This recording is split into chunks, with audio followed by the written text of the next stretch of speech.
Yeah, hi, hello friends. This is Sanjeev Bhasin with Investing Smart with Market Guru Sanjeev Bhasin, presented by IIFL Securities.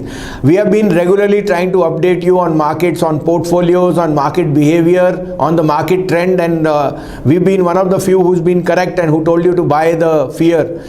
Now I want to give you some tips for beginners who are first timers and who are entering the stock market, and what is the caveats or the nuances they should be prepared to face when they start to invest. Firstly, please set long-term goals. Depending on your age profile, below the age of 40, you should be 100% in equity. But the caveat here is, please look for at least 5 years as a minimum period, because anything below that will be speculative and will be dependent on the market volatility, which neither you or me can control. 2. Understand your risk tolerance. Don't invest more than you can keep on the side. Always invest that much which you have on a surplus. Secondly, your risk tolerance means don't go overboard where you may regret tomorrow, because the market can be painful in a short period. Thirdly, control your emotions. Your emotions will force you to look at markets when there is fear and greed. In the fear side, it will inhibit you to buy, and on the greed side, it will inhibit you to sell. So controlling of your emotions is very necessary. Don't hear the crowd and act on behest of some friend or some advisor. Do your research, look for good people, look for good mutual funds, look for good advisors. Hence, we will try and manage your money and explain to you what are the pitfalls and the roadblocks before the journey towards the upside begins. Fourthly, handle your basics well. Always remember, there is a macro and a micro of the economy which plays out to stock sectors, and in the long run, the only thing which drives stock prices is earnings. So if the earnings are there and you can see a business, then you are definitely on the right side. But don't try and catch small ideas where you are not aware of the reputation of the management, or you see some sort of leverage. These all nuances you have to go through, or trust your advisor. Fourthly, diversify your investment. How much ever any advisor advises only equity or debt, try and get a mixed, a balanced side. You must have some holdings in real estate, you must have some holdings in bonds, you must have overweight in equities, and fourthly, some in bullion, because all mixture of all four over a longer period of time gives the perfect mix. 5. Avoid leverage.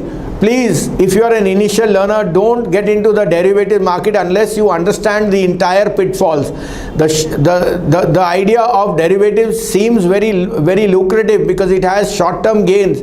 But once you get part of that cycle and you're not able to get out, you can run into huge losses, which will again deter your confidence and make you underconfident to invest.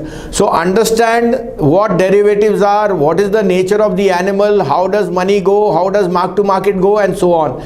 Hence, avoid leverage for the beginners. These would be some standard tips which we think can get you through. If you want more advice, please call up your advisor. IIFL Securities has been in this industry for the longest period. We are one of the top 3 stockbrokers, and we are there to give you our expertise and experience. If you like this channel, please press like. Thank you. Ajay, just recall about 6 months back when it was 3,900, and I told you Zomato, Stake and PB Fintech are just 2 of the listed arms which are, they've invested in 81 companies, out of which 2 are listed, which are worth 60,000. 2,500 in 81, which have 2 listed, 79 are yet to go. That is one side. The other side, you're seeing robustness in the IT business. 3,900 has hit a new high of 6,500. It may consolidate here in line with Zomato, which I think has peaked at 205. So, but if you are looking at bullish trends in the IT comeback, hiring, then for once, Info Edge now becomes a play on pure hiring. So I definitely have a buy on this on decline and an add. We had a position around that 3,900, which we hopefully we exited quite a bit of it around that 63, 64. But we still think this is a very good play in the long run. Sir नमस्ते। Market के अंदर कल अच्छी covering आई है और ये covering क्या continuity effect दिखा सकती है? आपको कितना ट्रस्ट है सर? आपका जो नियम कल के बॉटम बने हैं वो हफ्ते के इस महीने के बॉटम हो सकते हैं? थोड़ा आइडिया दे सकते हैं सर? गुड मॉर्निंग डिम्पी, आपको सृष्टि और अभिषेक को। बिल्कुल देखिए, 22,800 पे आपको बेचने को कहा था 1001 पॉइंट का करेक्शन है, 21,800 कल आ भी गया। अभी हमारी कहने से नहीं है, अपने आप शेयर बाजार है, अपने आप टॉप और बॉटम बनाएगा। 1000 पॉइंट की वॉलेटिलिटी हफ्ते 10 दिन में आना भी बहुत बड़ी बात है, और मुझे लगता है वो हो चुकी है। देखिए तीन चीजें हैं, एक तो एफआई सेलिंग शायद कंटिन्यू करे क्योंकि यहां से पैसा चाइना जा रहा है, और जब तक आप 23,000 नहीं जाओगे, इलेक्शन के रिजल्ट सब आ नहीं जाएंगे, तब तक एफआई शायद एक होल्ड रेटिंग पे रहेंगे। उनको कोई जल्दी नहीं है, और वैसे भी उन्होंने इतनी बड़ी रैली में इतना बड़ा पार्टिसिपेशन नहीं किया। अब चाइना की वैल्यूएशन मेटल में तेजी है तो वो वहां पैसा जाएगा। दूसरा, आपके यहाँ इन्फ्लेशन, बॉन्ड यील्ड और रेट कट के चांसेस बढ़ रहे हैं, जैसे मैक्रो और माइक्रो इंप्रूव हो रहा है। तीसरा, मुझे लगता है कि जो इलेक्शन की भी वर्डिक्ट है, ये अब तय हो गया है कि ऑलमोस्ट अगर मेजॉरिटी भी नहीं आई, लेकिन मिलजुल के 320-30 तक का ये जो आपको बाजार का एस्टिमेट है। मैं इस पे स्पेशलिस्ट नहीं हूं, लेकिन मुझे लगता है कि अगर आप वेट कर रहे थे अपॉर्चुनिटी रोज रोज नहीं आती। 21,750, 21,800 मेरे हिसाब से टूटना नहीं चाहिए डिम्पी जी, और मुझे लगता है यहां से slowly but surely we should regain ground. However, आपको स्टॉक स्पेसिफिक होना पड़ेगा, इंडेक्स के ऊपर टिप्पणी करना मुश्किल है। लेकिन कल आपने देखा कि बैंक्स में, कल एचडीएफसी बैंक जो मैं आपको कह रहा हूं सिप करने के लिए, उनकी अब वेटेज बढ़ेगी, और मुझे लगता है बैंक निफ्टी, क्योंकि तीनों चीजें, इन्फ्लेशन, अच्छा मॉनसून और ब्याज दरों में घट में, बैंकों में मुझे बहुत अच्छा यहाँ ग्रोथ दिखता है। तो IT, banks, metal should lead the rally, and index में have made a bottom at this 21,750, 21,800। ठीक है सर। सर अपने जरा स्टॉक्स का अपडेट भी दे दीजिए, और नए शेयर्स जो भी हैं आपके जरा वो भी बता दीजिए। बिल्कुल, देखिए कोल इंडिया आपको कहा था वहीं 447 पे आपको बाय कही थी, 485 का टारगेट अभी भी कायम है। नैल्को मैंने कल भी कहा आपको 71-73 वो डे हाई पे बंद हुआ, और मेरा favourite Vedanta almost new high की तरफ है, 420 क्रॉस करेगा ये आज या कल में, तो न्यू हाई जाएगा, 475 का टारगेट है। Engineers India is another stock जो मैंने बहुत रेकमेंड किया, 217 पे, 207 का स्टॉप लॉस, 270 का target. India bull real estate भी मैंने कहा एक्यूमुलेट कीजिए, 15-17 में ये 150 का भाव है। आज आपके लिए 3 पिक है। देखिए मेरे लिए group of the year 2024 and beyond is AB group.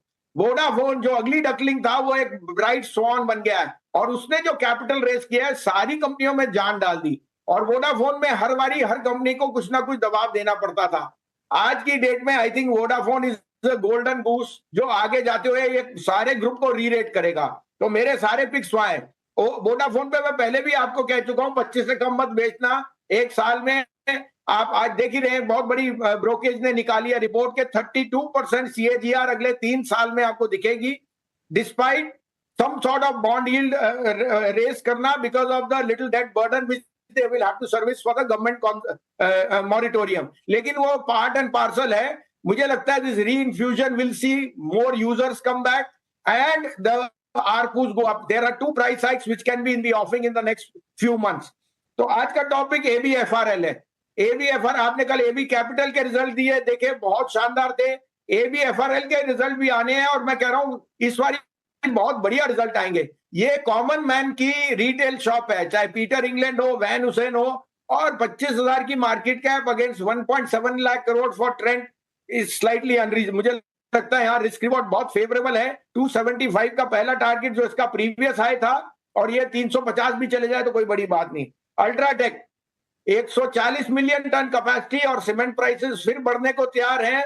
जैसे ये सीजन खत्म होएगा, आपको पता है cement is going to be much in demand. जिस तरह से कंस्ट्रक्शन कैपेक्स गुड चल रहे हैं, अल्ट्राटेक मेरे हिसाब से वापस 10,000 का टारगेट 9390, 10,000 मिनिमम टारगेट है। इसके ऊपर ये 11,000 12,000 भी चले जाए तो कोई दो राय नहीं, ये सबसे ब्लू चिप स्टॉक है टू ओन।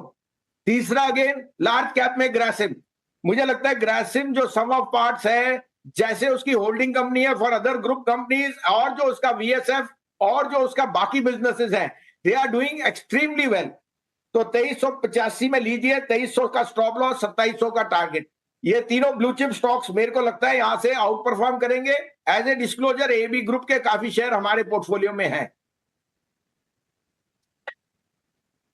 ठीक है, तो आज तीनों के तीनों शेयर, भसीन साहब आज तीनों के तीनों शेयर आज आदित्य बिरला ग्रुप के बढ़िया है। Aditya Birla fashion retail limited, UltraTech और ग्रासिम, ये 3 शेयर आपको खरीदारी के लिए भसीन साहब की तरफ से